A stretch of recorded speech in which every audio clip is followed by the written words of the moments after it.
Hey, mamas, or actually, hey, any parent today. I wrote something, and so this episode is going to be a little bit different. Hopefully, it is impactful. If my voice sounds weird, I am visiting family, and my voice and the allergies have messed me up today. But I have a message to get out. So, um, like I said, this one's for the parents, especially the ones trying to break cycles without breaking them themselves. I want to talk about what it means to parent with presence, not being perfect, not performing, definitely not performing for the internet or social media, but just being present, being active. Because somewhere between abuse and overbearing control, and then passive, no boundary parenting, there's a middle ground. And that's where the connection lives. And I want to talk about it. I'm a black mom. That identity is not just cultural, it's ancestral. It's me. It means I carry history and healing, lessons, and deep love, particularly for my children and for my community. I was raised by people who did the best they could. Some who loved me loud, some who loved me through fear, and I know I'm not alone in that. But I believe we don't have to repeat what harmed us. I also don't think we need to say that everything was harmful to us because everything was not harmful to me growing up. There were some great things that happened that make me the person that I am, even to be a person who can recognize that I have some healing to do and some harm to unlearn. We can break patterns and build systems that actually work. We can raise children who feel safe, seen, and centered, not just scared into being obedient and compliant. I want to be honest. Parenting conversations often get pulled to the extremes. I see it all the time as someone who is posting online or even just talking to other parents of all ages and all backgrounds. It's either spare the rod or it's gentle parenting that people mock as soft or unrealistic. But I don't believe in binaries. I really don't. I believe that there is a lot of gray area. That life is gray, okay? And I don't believe that the only alternative to harm is chaos. There is space, like true, real space, for parenting that will include boundaries and softness, expectations and empathy, respect that is modeled, not demanded, open communication between child, children, and parents. Children are people, not projects, not extensions of us, not these like blank slates that we're trying to mold or mini adults that we're trying to manage. They deserve to be treated like they matter, literally right now, in their childhood. So I want to talk about how we rush childhood. We expect 4 year olds to have self control. We want toddlers to act right in public, like they understand all these social rules. We say things like they know better, when really they're still learning. They literally may be encountering something for the first time or coming into an understanding of what's happening. Childhood is a sacred season. It's not a training camp for adulthood. It is life. It's their life. And when we rush kids to act grown, we rob them of the very experiences that teach them how to be grown.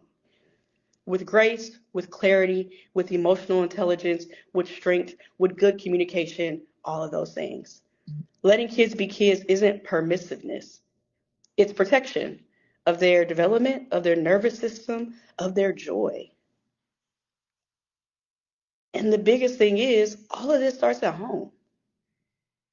The way that our kids handle stress, how they talk to themselves, what they believe they deserve, what they expect from others, it's shaped by us, by what we say and what we don't say, by what we do.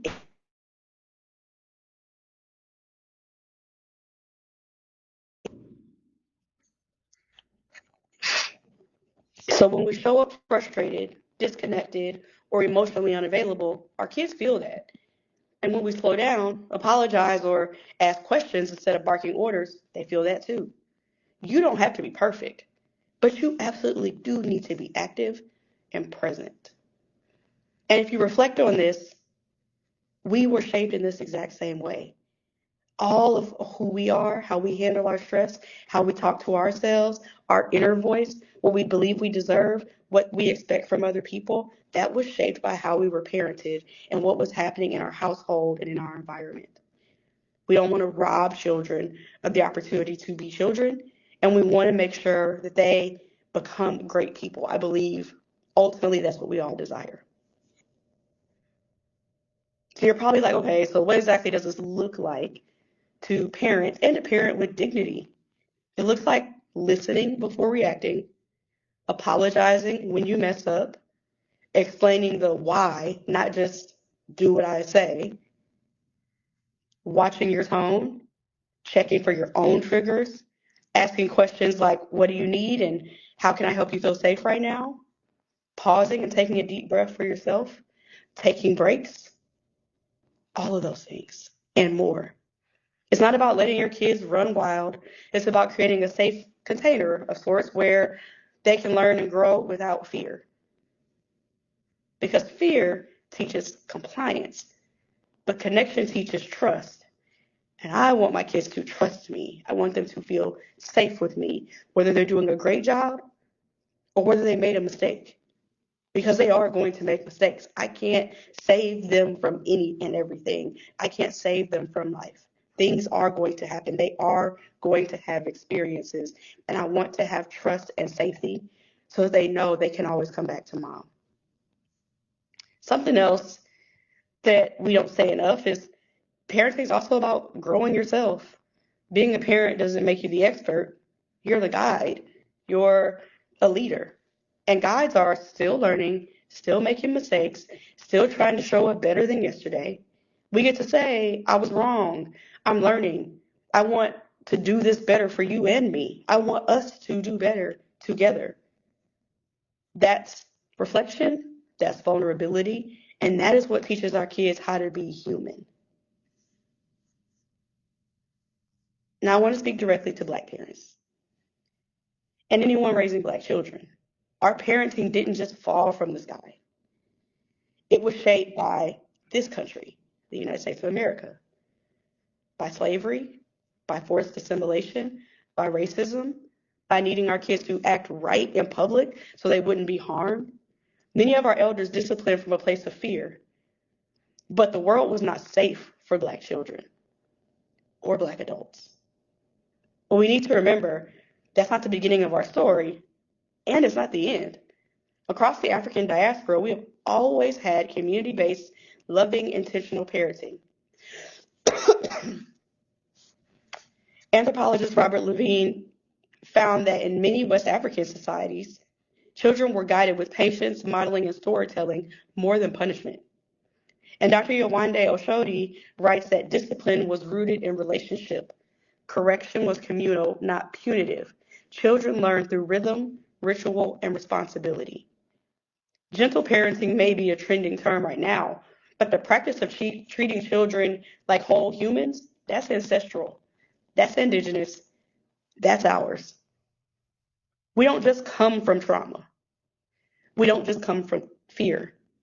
We come from care, from creativity, from connection, from laughter, from love. It's not just about breaking cycles, it's about reclaiming what was already ours. You don't have to be a perfect parent, but you do have to be present and active. Our kids don't need us to get it right every single time. They just need us to keep showing up. If you don't lead with love, the world will teach them with fear. Let's raise whole humans, stay in the room, and keep rebuilding. Not just with our children, but with the children in our community and definitely the children in our families. If this episode spoke to you, share it with a friend. Also, I want you to check out uncapedmama.com. There is a free quiz, which is draining your mom energy. Take that quiz, it takes 2 minutes, and you'll get a resource to help you with exactly what may be draining your mom energy with an activity for you to practice this right away. Thanks for being here. Thanks for building community with me. We'll talk soon. Stay uncaped. You don't need to have your cape on. You don't need to be superwoman. You don't need to be super anything. Your kids just need you to be you. And again, draw on your ancestry, draw on our heritage, draw on your dreams, what you desire, what you want to see in this world, and let that change start at home with you and your family.